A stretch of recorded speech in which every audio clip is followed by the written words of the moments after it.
protection which depends on only the magnitude of the fault current without taking any cognizance of its phase angle in direction is known as non-directional overcurrent protection.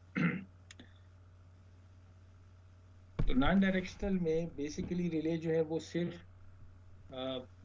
Magnitude जो है वो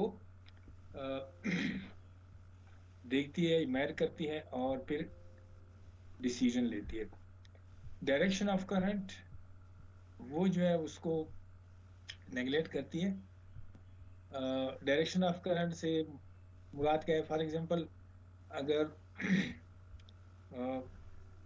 यहाँ पे ये जो नीचे diagram given है इसमें आपके सामने जी सोर्स है और सोर्स के साथ फिर दो फीडर्स कनेक्ट हैं, पैरेलल फीडर्स.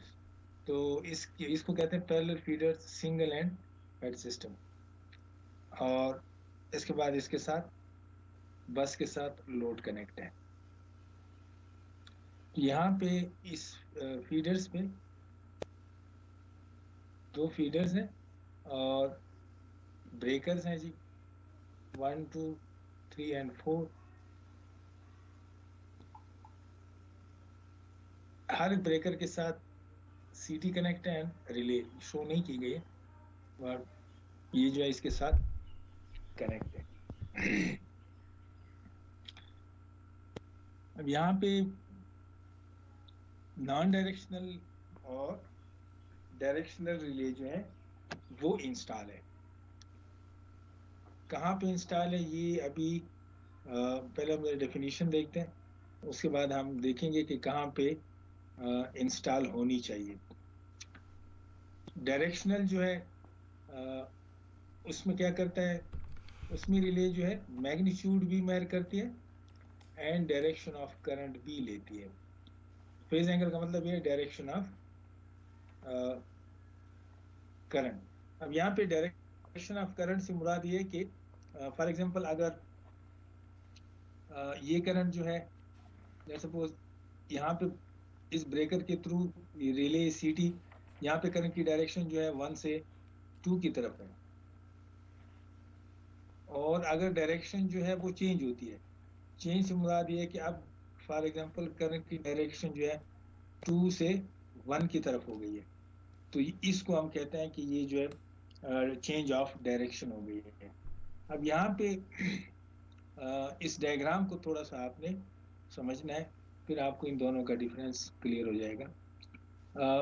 ये दो फीडर्स हैं. फॉर एग्जांपल ये जो पहला वाला फीडर है यहाँ पे कोई let's suppose normal current flow है. पहले हम ये देखते हैं. नॉर्मल करंट जब फ्लो होगा तो सोर्स यहाँ पे है जी, करंट जो है वो इस फीडर से होता हुआ लोड की तरफ जाएगा. सिमिलरली करंट जो है वो इस फीडर से होता हुआ लोड की तरफ जाएगा. तो यहाँ पे करंट की डायरेक्शन अगर आप देखें जी 1 से 2 की तरफ है एंड लोड, और यहाँ पे 4 से 3 की तरफ है एंड लोड. तो डायरेक्शन ऑफ करंट जो है टुवर्ड्स द लोड है. अब फॉर एग्जांपल फॉल्ट आया, हम पहले नीचे वाली फीडर को लेते हैं, इसमें फॉल्ट आया. ये भी इसमें फॉल्ट नहीं है, पहले वाले में इसमें फॉल्ट है. हम इंडिविजुअली एक एक को देखेंगे. अब ये फॉल्ट है, अब क्या होगा जी, what will be the direction of current.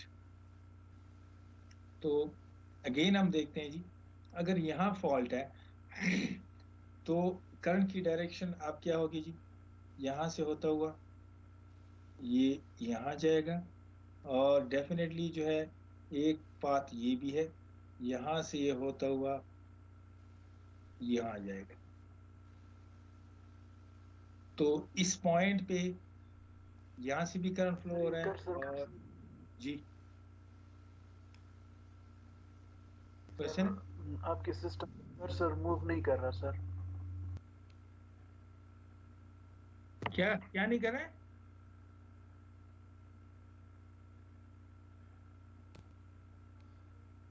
Cursor move नहीं हो रहा. कर्सर हो रहा है सर, हमें नजर आ रहा है. आप थोड़ा सा शायद आपको नेट वेट का हो रहा मसला है। है। इसका नेट स्लो होता है हो रहा उसको है, नजर नहीं आता सर। इसका मसला होगा।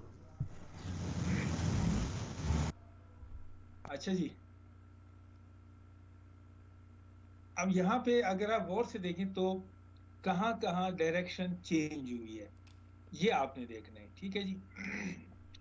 तो यहाँ पे इस चार में से करंट की डायरेक्शन जो है वो चेंज नहीं हुई है। मींस के जो फॉल्ट से पहले था वो करंट की डायरेक्शन 4 to 3 था, फॉल्ट के बाद भी डायरेक्शन 4 to 3 है। ओके, यहाँ पे आप देखें जी, 1 में जो है अगेन करंट की डायरेक्शन चेंज नहीं हो रही है। यहाँ पे 2 में भी जो है करंट की डायरेक्शन चेंज नहीं हो रही है। डायरेक्शन ऑफ करंट कहाँ चेंज हो रही है? अगर आप नीचे आ जाएं जी, तो नंबर 3 जो है, यहाँ पे पहले करंट की डायरेक्शन टुवर्ड्स लोड था, अब जो है करंट की डायरेक्शन यानी फॉल्ट करंट अब 3 से 4 की तरफ जा रहे हैं, और यहाँ पे फॉल्ट की तरफ, यानी 3 से फॉल्ट। तो इन चारों में से नंबर 3 जो है उसमें करंट की डायरेक्शन चेंज हो गई है। अच्छा, अब यहाँ पे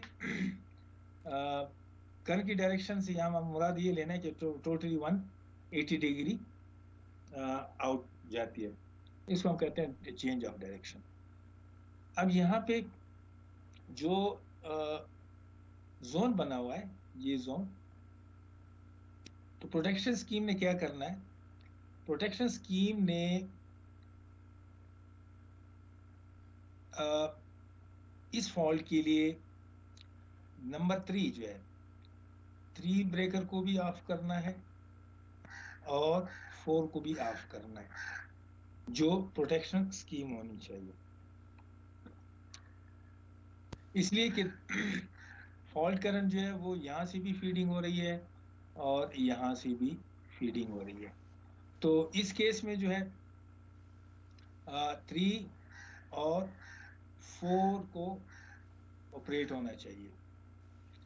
अच्छा, ऊपर जो है 1 और 2, इसमें डायरेक्शन ऑफ करंट चेंज नहीं हुआ है, ठीक है जी।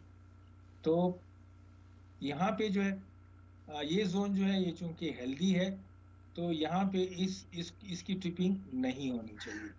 1 और 2 जो है वो हेल्दी है। अब हमने जो है जो प्रोटेक्शन स्कीम लगानी है इस जोन के लिए, वो डायरेक्शन ऑफ करंट जो है वो चेंज हो रहा है 3 पे। तो इसका मतलब ये है कि यहाँ पे ये जो रिले यूज होगी नंबर 3 पे, ये डायरेक्शनल होनी चाहिए, इसलिए कि यहाँ पे करंट की डायरेक्शन चेंज हो रही है। तो जब करंट की डायरेक्शन चेंज होगी तो रिले को डिटेक्ट करना चाहिए कि there is a change in the current, so relay को ऑपरेट होना चाहिए। अच्छा, ये जो नंबर 4 है, यहाँ पे कोई चेंज नहीं है डायरेक्शन में, तो यहाँ पे जो है अगर आप सिंपल रिले लगा दें नॉन डायरेक्शनल तो कोई इशू नहीं है, इसलिए कि यहाँ पे डायरेक्शन चेंज ही नहीं हो रहा है, तो हमें वहां पे डायरेक्शन रिले लगाने की जरूरत नहीं है। यहाँ पे अगर आप ऊपर वाले में आ जाए जी, तो क्वेश्चन ये होता है कि जी 1 और 2 में भी डायरेक्शन चेंज नहीं हो रहा है, तो फिर इन दोनों में से इन दोनों को भी क्या होना चाहिए? नॉन डायरेक्शनल होना चाहिए। लेकिन मसला और है, अगर हम यहाँ पे 1 और 2 पे नॉन डायरेक्शनल रिले लगाते हैं, 1 नंबर पे कोई इशू नहीं है, इसलिए कि अगर फॉल्ट जो है इस जोन में जैसे ये शो किया गया है, तो 1 में कोई डायरेक्शन ऑफ करंट चेंज नहीं हो रहा है, करंट वही फ्लो कर रहा है जो फॉल्ट से पहले था। लेकिन डायरेक्शन ऑफ करंट चेंज हो रहा है 2 पे। Direction of current is changing at number 2। तो 2 जब चेंज हो रहा है तो इसका मतलब ये है कि हमें 2 पे भी जो है डायरेक्शनल रिले लगानी पड़ेगी, 3 पे भी लगानी पड़ेगी और 2 पे भी। इसलिए कि इस फॉल्ट के लिए तो ठीक है, 2 में डायरेक्शन ऑफ करंट चेंज नहीं होगा, लेकिन अगर फॉल्ट जो है इस फीडर पे आ जाए तो फिर डायरेक्शन ऑफ करंट 2 पे भी चेंज होगा। कैसे चेंज होगा? लेट्स सपोज ये फॉल्ट नहीं है, फॉल्ट यहाँ पे है, तो फॉल्ट करंट जो है ना यहाँ 1 से होता हुआ यहाँ जाएगा और अगेन इसी तरह यहाँ से होता हुआ वापस F। तो यहाँ पे दो जो पोजीशन है वहां पे हमें डायरेक्शनल रिले लगानी पड़ेगी, एक पोजीशन नंबर 2 और दूसरी पोजीशन नंबर 3। 1 और 4 में डायरेक्शन ऑफ करंट जो है वो चेंज नहीं हो रहा है, तो इसलिए यहाँ पे आप नॉन डायरेक्शनल रिले लगाएंगे 1 और 4 पे। 2 और 3 पे जो है आपको डायरेक्शनल रिले लगानी पड़ेगी, इसलिए कि जब फॉल्ट यहाँ पे होगा तो फिर 2 को भी ऑपरेट होना चाहिए। अगर आप डायरेक्शनल रिले नहीं लगाएंगे तो फिर दोनों केसेस में ये रिले ऑपरेट होगी। तो इसलिए जो है 2 और 3 ये जो है यहाँ पे आपको डायरेक्शन रिले लगानी पड़ेगी एंड 1 एंड 4 पे non directional. So this is the difference between directional and non directional relay. अब ये कोई भी सिस्टम है, यहाँ पे लेट सपोज डायरेक्शन रिले आपको किस सिस्टम में जरूरत पड़ती है। लेट सपोज एक सिस्टम ये है कि जिसको हम कहते हैं parallel feeder single end fed system, एक ये हो सकता है। दूसरा सिस्टम ये हो सकता है कि लेट सपोज लोड भी है और यहाँ पे मैं एक और सोर्स लगा दूँ, ठीक है जी। लेट सपोज एक रेडियल लाइन ले लूँ जैसे पिछला था, फॉर एग्जांपल इसको दोबारा मैं वापस जाते हैं जी। ये जो है आपके पास एक रेडियल सिस्टम है जो कल हमने, तो अगर मैं यहाँ पे भी एक सोर्स लगा दूँ इस एंड पे सेम इसी तरह, तो दोनों एंड से जो है वो फीडिंग शुरू हो जाएगी।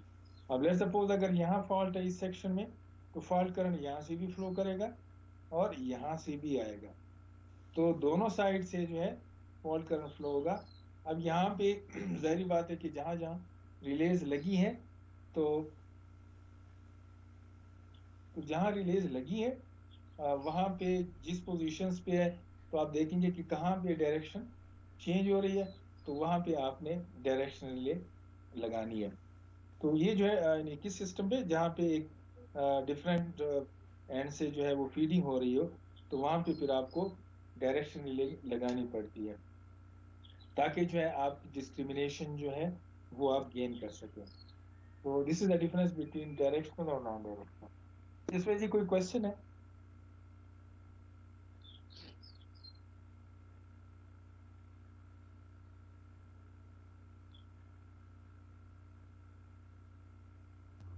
सर ये डायरेक्शन ऑफ करंट किस तरह चेंज हुआ जब फॉल्ट अकर हो गई?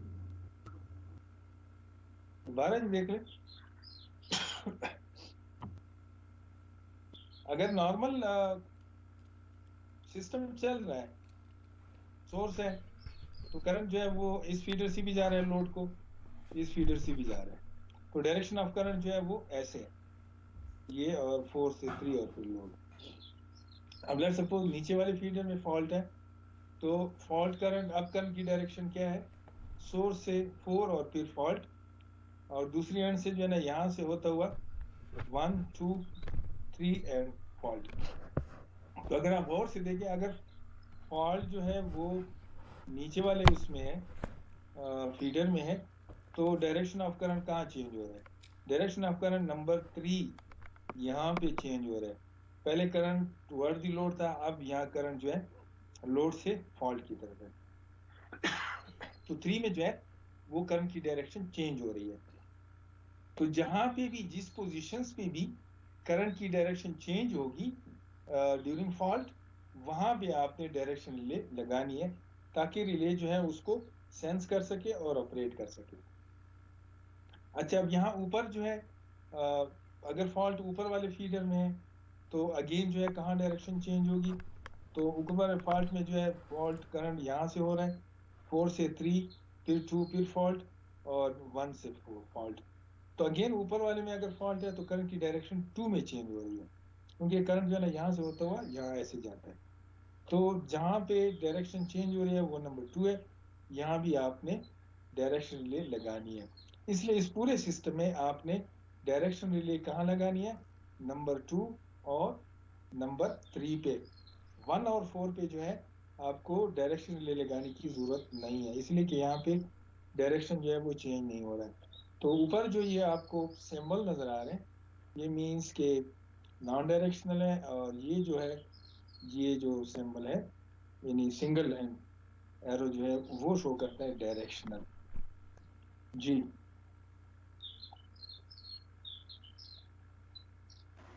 क्लियर है सर? क्लियर है जी? यस जी सर। सर।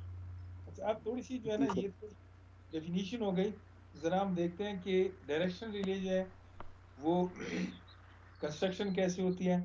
तो इसमें बहुत थोड़ी सी जो है मॉडिफिकेशन है जो हमने इंडक्शन डिस्क रिले पढ़ी है, ओवर करंट नॉन डायरेक्शनल। तो डायरेक्शनल कैसे बनाते हैं? डायरेक्शनल जो है उसमें आपके सामने जो है यहाँ पे अगर आप देखें जी, इसमें 2 यूनिट लगे हुए हैं। एक यूनिट जो है वो नीचे वाला है जी, आपको ये नजर आ रहा है। ये जो है ये अपर मैग्नेट है, ये लोअर मैग्नेट है, और यहाँ पे जो है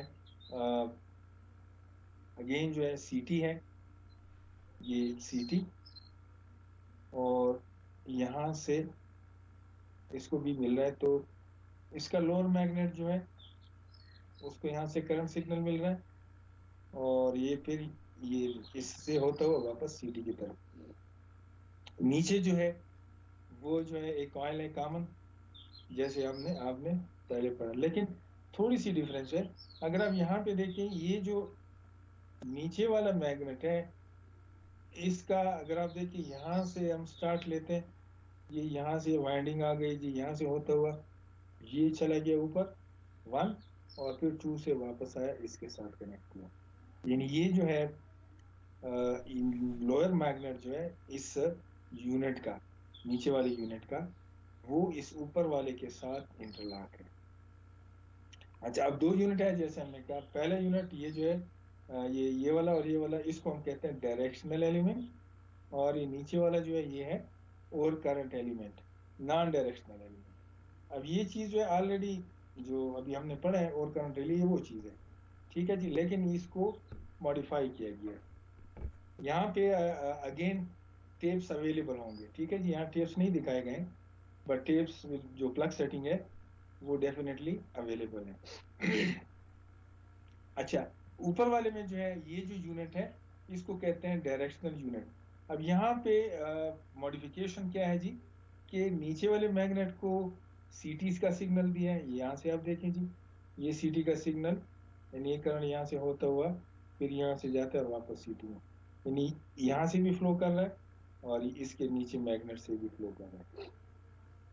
अच्छा, अब ये जो है जो ऊपर वाला मैग्नेट है इसका सिग्नल दिया है पीटी से, यानी इसको वोल्टेज दिया गया है और इसको करंट दिया गया है। तो इसका जो टार्क की इक्वेशन बनेगा, टार्क की इक्वेशन, और इसका टार्क की इक्वेशन ऑलरेडी जो है हमने देखा था कि टार्क इज इक्वल टू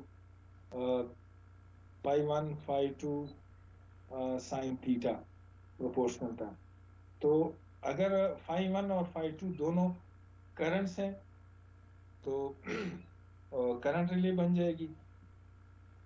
इस केस में क्या है जी, इस केस में phi1 जो है वो प्रोपोर्शनल है वोल्टेज के, और phi2 जो है वो प्रोपोर्शनल है करंट के। तो टार्क इक्वेशन जो बनेगी, torque is proportional to phi1 is proportional to voltage, तो vi हो जाएगा। अब ये जो है बेसिकली ये क्या करता है, ये जो है ये जस्ट डिटेक्ट करता है करंट को, कि करंट की डायरेक्शन क्या है।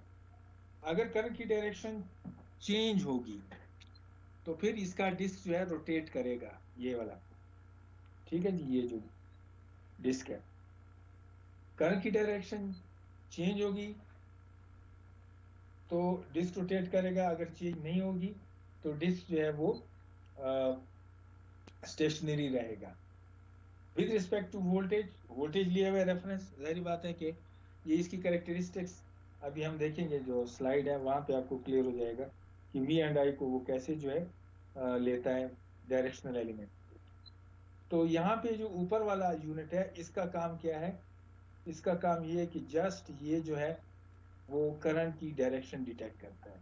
अब यहाँ पे फॉर एग्जांपल करंट की डायरेक्शन नॉर्मल जैसे पिछला हमने देखा कि करंट की डायरेक्शन फ्लो हो रही है नॉर्मल सीटी से आ रही है।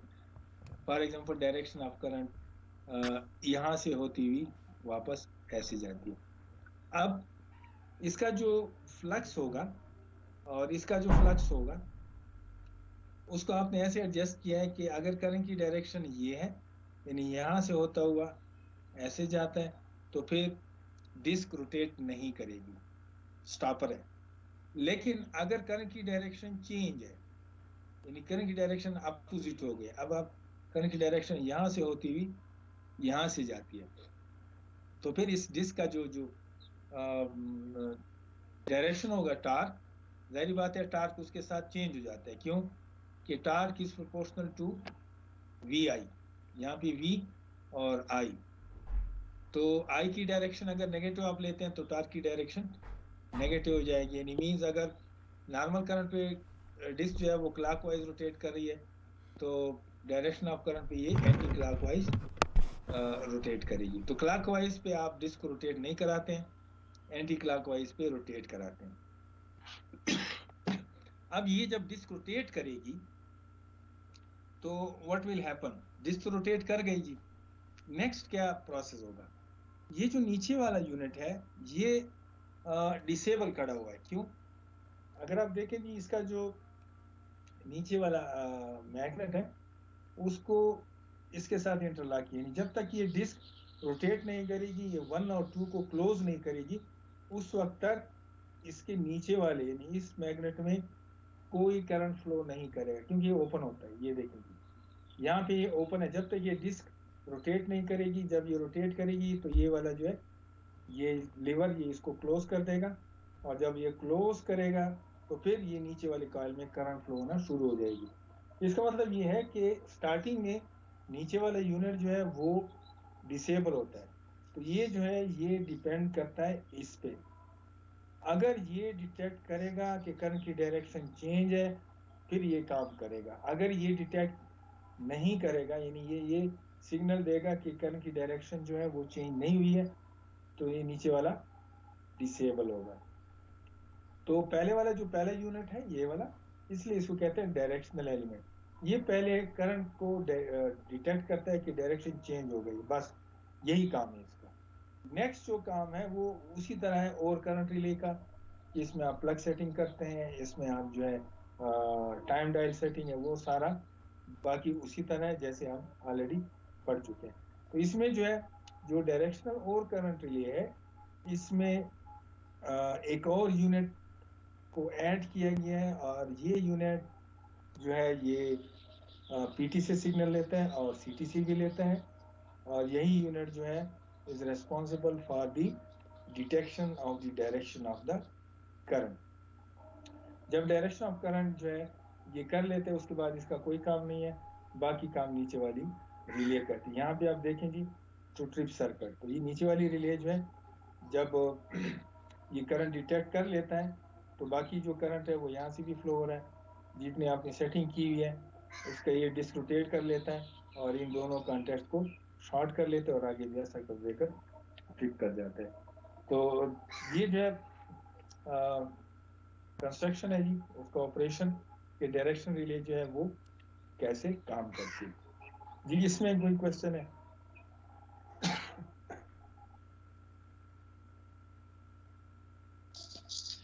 No sir.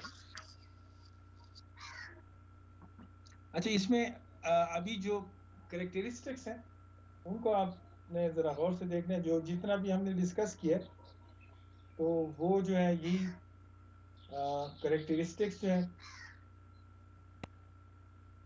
इसको आपने समझना है। ये काम कैसे करेगी और इन कैरेक्टरिस्टिक्स को फिर आगे कुछ टर्मिनोलॉजी भी है इसमें, वो भी जो है अक्सर इंटरव्यू में पूछते हैं, तो ये जो है ना आपको पता होना चाहिए। तो डायरेक्शनल और करंट रिले कैरेक्टरिस्टिक्स, यहाँ पे आपके सामने स्लाइड में ये कैरेक्टरिस्टिक्स गिवन है, और इसमें कुछ वेक्टर्स आपके सामने जी, एक है ये वाला V, और ये जो है ये है करंट I। ये दो जो है, जाहिर बात है कि जब आपने सिस्टम लगाया हुआ है तो पिछले जो डायरेक्शनल रिले है उसको आप वोल्टेज सिग्नल भी देते हैं और करंट सिग्नल भी देते हैं।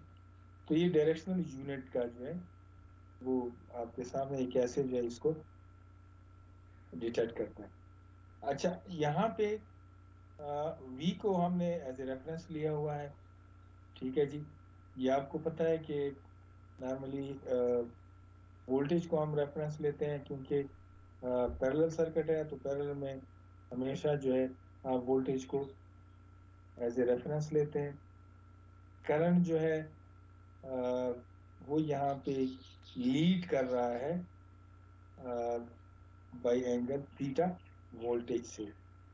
तो ये जो है यानी किसी सिस्टम में आपने फॉर एग्जांपल अगर हम ये वाला सर्किट ले लें और आपने यहाँ पे फॉर एग्जांपल 2 पे जो है ना रिले लगाई है डायरेक्शनल, तो यहाँ पे जो रिले लगी होगी वो PT से भी सिग्नल ले रही है और CT से भी। तो CT भी यहाँ कनेक्ट है और यहाँ पे इस बस के साथ PT भी कनेक्ट होगा। जैसे हमने शुरू में पढ़ा था, PT को हमेशा हम बस के साथ कनेक्ट करते हैं। तो वोल्टेज और करंट, अब करंट जो है वो लोड करंट है या फॉल्ट करंट है, जो भी फ्लो हो रहा है यहाँ से इस CT से, इसलिए जो है इसको V is taken as a reference, और करंट जो है वो यहाँ पे लीड कर रहा है बाय एंगल थीटा। यहाँ पे क्वेश्चन ये है कि जी नॉर्मली जो है जो भी सिस्टम होता है, जैसे ये पिछले वाला है, उसमें करंट कभी भी लीड नहीं करता है। किसी भी आप पावर सिस्टम में ले लें, करंट जो है वो हमेशा लैग करता है, इसलिए कि लोड जो है वो ज़्यादातर इंडक्टिव होता है। लीड जो है उस सूरत कर लेता है कि लोड कनेक्ट नहीं है, ट्रांसमिशन लाइन ओपन है या कैपेसिटर बैंक लगा हुआ है, उस केस में लोड करंट लीड कर सकते हैं। बट नॉर्मली जो है कभी भी जो है वो लोड करंट लीड नहीं करता। तो यहाँ पे ये जो है ना क्यों शो किया गया है इसको कि ये I जो है वो वोल्टेज से लीड करे बाय एंगल थीटा। बेसिकली इसमें कोई वो नहीं है आप इस करंट को लीड करवा सकते हैं। कैसे? अगर आप CT से आपने सिग्नल ले लिया, अब आपने रिले को देना है, तो उस रिले को देने से पहले अगर हम कैपेसिटर लगा दें और वो कैपेसिटर करंट जो है वो हम रिले को दे दें, तो उस केस में क्या होगा, वोल्टेज करंट होगा I which is given to the relay, वो वोल्टेज से लीड करना शुरू करेगा। अगर आप कैपेसिटर निकाल दें, जैसे आपसे कोई पूछ सकते हैं ना कि यार ये करंट है, इसको मैं कैसे जो है वोल्टेज से लीड करवाऊं, तो आप कह सकते हैं कि जी आप कैपेसिटर लगा दें और सिस्टम में, तो उसकी कैपेसिटर की वैल्यू अगर बहुत ज़्यादा है इंडक्टर से, then the current will lead the voltage. तो सेम जो है यहाँ पे मकसद क्या है इसको लीड कराने का? इसको लीड कराने का मकसद ये है कि आपके पास टार्क जो है वो ज़्यादा से ज़्यादा आ जाए, बाकी इसका कोई जो है वो नहीं है फंक्शन। सिर्फ ये है कि ये जो अभी इक्वेशन हम देखेंगे ना कि ये जो है जितना आप इसको बढ़ाते जाएंगे थीटा को, तो फिर आपके पास टार्क की वैल्यू जो है वो बढ़ती जाएगी। तो इसका मेन फंक्शन यही है कि आप टार्क को इंक्रीज करना चाहते हैं। अब ये जो है वोल्टेज और करंट ये आपने रिले को दे दिया जी। यहाँ पे कुछ चीजें जो है वो समझने वाली है। एक जो है ये नीचे जो आपको नजर आ रही है IV, ठीक है जी, ये जो करंट है ये कहाँ फ्लो हो रहा है, ये वाला करंट। अगर आप पिछले रिले में चले जाएं, ये तो IV जो है वो इस वोल्टेज कॉइल में फ्लो हो रहा है, IV, इसलिए इसको छोटा सा V सब में लिखा है सबस्क्रिप्ट में I, यानी यहाँ पे शो नहीं किया गया। ये जो है I यहाँ से फ्लो हो रहा है इस कॉइल में और वापस। तो जैसे आप देखते हैं, अगर मैं इसको सिंपल एग्जांपल में, एनर्जी मीटर है, हर किसी के घर पे लगा हुआ है। तो एनर्जी मीटर में दो कॉइल्स होती हैं, एक वोल्टेज कॉइल होता है और एक जो है करंट कॉइल होता है। वोल्टेज कॉइल में जो करंट फ्लो हो रहा होता है उसको हम रिप्रेजेंट करते हैं I और छोटा सा सबस्क्रिप्ट में V लगाते हैं। तो ये भी वही चीज है, इसमें करंट कॉइल भी है जैसे नीचे वाला है और वोल्टेज कॉइल भी है ऊपर वाला है। इसमें जो करंट फ्लो होगा IV, वो अगर मैं वापस चला जाऊं इस पे, ये जो है IV जो है वो इस वोल्टेज के क्या करेगा, लैग करेगा बाय एन एंगल फाई। ये आपको पता है कि चूंकि वोल्टेज कॉइल इसका इंडक्टेंस ज्यादा होता है, तो डेफिनेटली जो वोल्टेज करंट होगा that will lag the voltage V by angle phi, यानी ये इंडक्टिव सर्किट है, कॉइल है, ज़ाहिर बात है। अच्छा, IV जो है वो इस वोल्टेज के लैग कर रहा है फाई।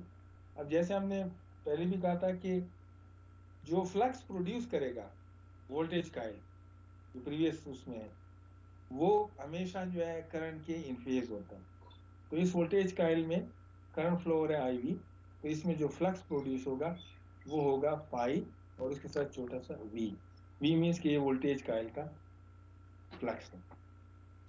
तो पिछले में जो आप यहाँ पे अगर हम आते हैं, तो जो पहले वाला फ्लक्स है जो ये वाला मैग्नेट प्रोड्यूस करेगा that will be phi V होगा। ये जो है ये फाई V वो फ्लो करेगा ऊपर वाला, जो ऊपर वाली लिम्ब में जो कोर नजर आ रहा है उसमें फ्लो करेगा।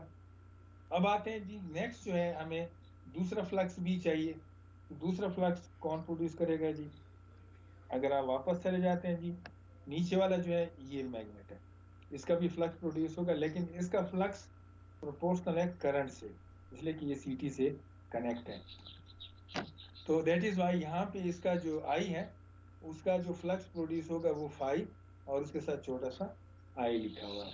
तो ये करंट है और फ्लक्स जो प्रोड्यूस होगा that will be in phase with the current. अब आपके पास दो फ्लक्सेस आ गए। दोबारा जाते हैं जी इसी इंडक्शन।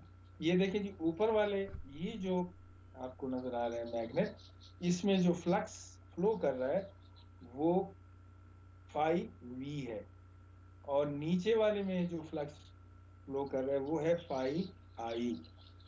तो टार्क के लिए जो है दो फ्लक्सेस चाहिए जी, फाई 1 और फाई 2, जो प्रीवियस हमने टार्क की इक्वेशन पढ़ी है।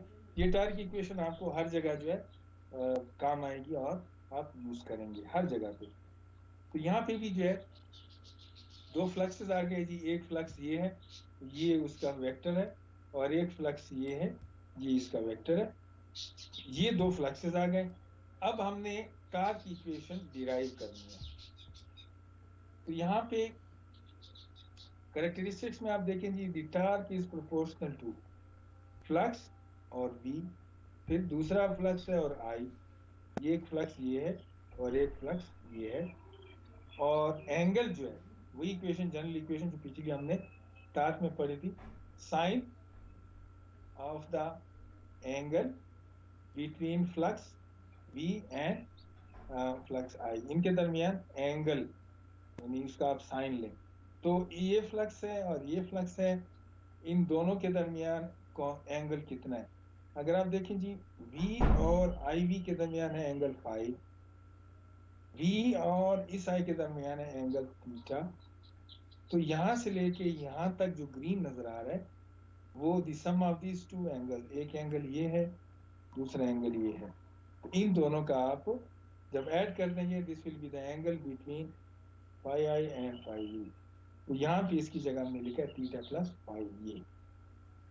अब इसको जो है the torque is proportional to K V I sine theta plus phi. ये जो है आपके पास टार्क इक्वेशन आ गई, जिसमें वोल्टेज भी है और करंट भी है, जिसलिए कि आपने वहाँ पे जो डायरेक्शनल एलिमेंट है उसमें वोल्टेज लिया हुआ है, तो यहाँ पे वोल्टेज पैरामीटर आएगा। ये है दो एंगल। अच्छा, अब यहाँ पे ये जो शो कर रहा है आपको, ये है tau. Tau means the maximum torque angle, इसको बोलते हैं MTA। ये भी ज़्यादा पूछते हैं टेस्ट वगैरह में भी, ये अक्सर आता है जी, व्हाट इज MTA।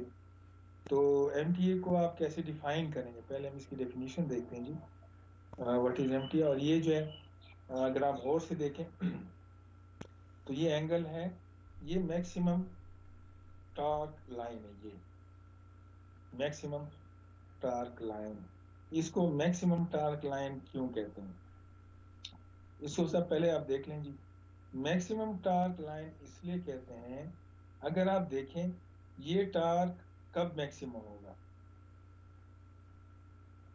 ये टार्क मैक्सिमम कब होगा, जब ये वाला एंगल 90 होगा। When this theta plus phi becomes 90, then the torque will be maximum, यानी sin 91 हो जाएगा and the torque will be maximum।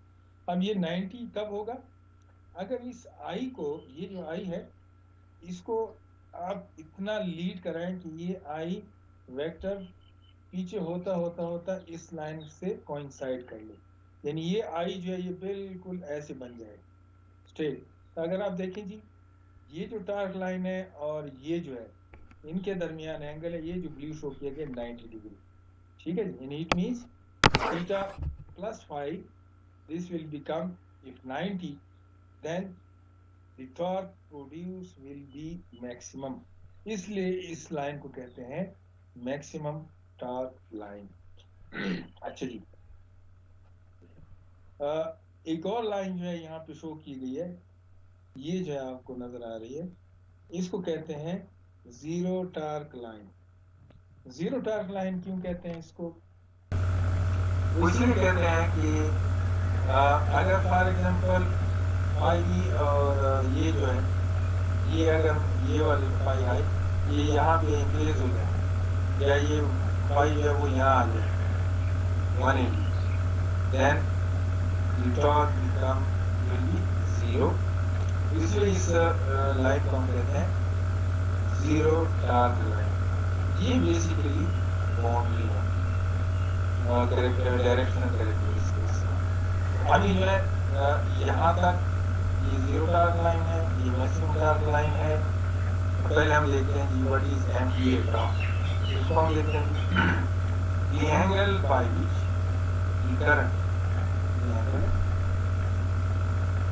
by which the current I supplied to the relay को जो करंट आप ले रहे हैं फ्रॉम द सीरीज, लीड्स, ये लीड कर रहा है, लीड द वोल्टेज, जो रिले जो वोल्टेज आप ले रहे हैं, अगर वो इसको लीड कर रहा हो, so as to obtain the maximum torque is called MTA।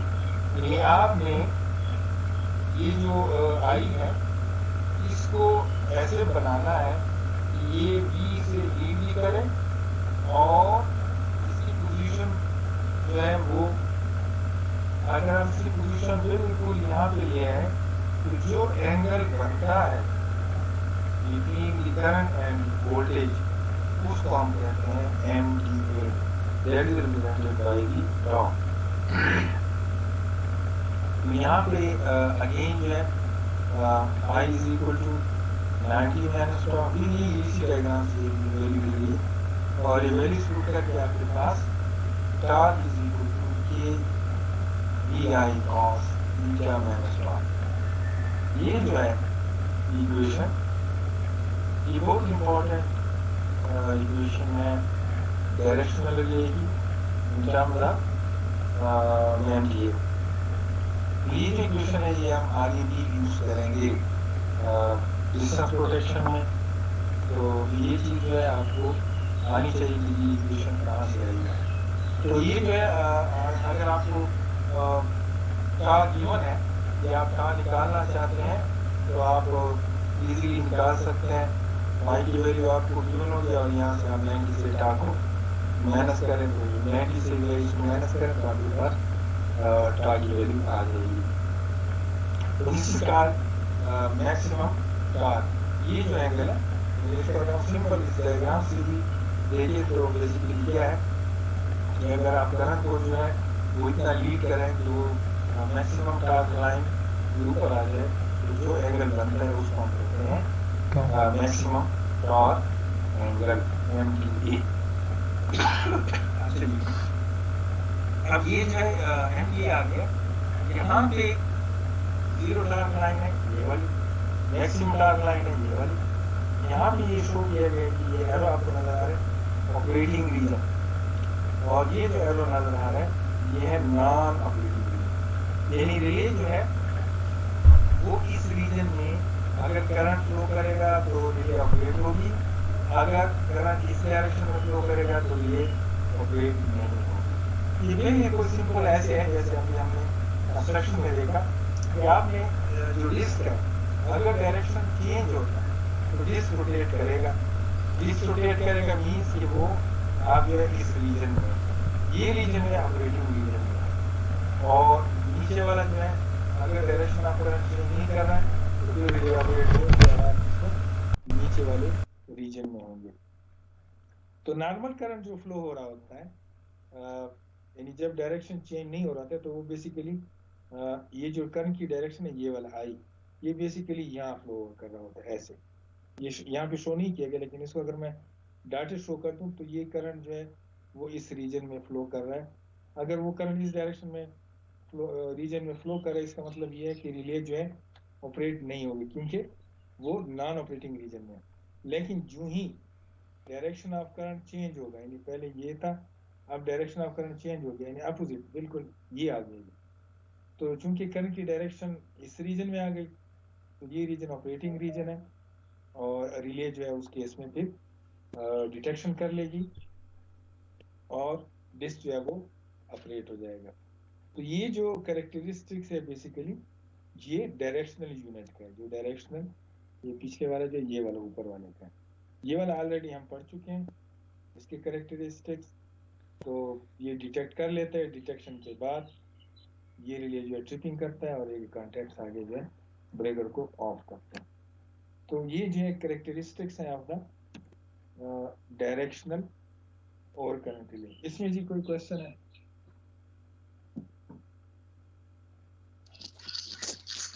No sir, सही था काफी है बस नमाज का टाइम। अच्छा जी कल जो है ना क्विज का टाइम इसी में हम रख लेते हैं, ठीक है? एक 1:15 पे, ठीक है? जी सर। ठीक है सर। 1:15 और 10 मिनट्स का होगा। तो उसमें पहला जो है 10 मिनट्स का होगा, उसके बाद उस टाइम पीएसओसी की क्लास है सर। जी सर उस टाइम पीएसओसी की क्लास है सर। सर कल आपकी क्लास 11:30 से 12:30 तक है।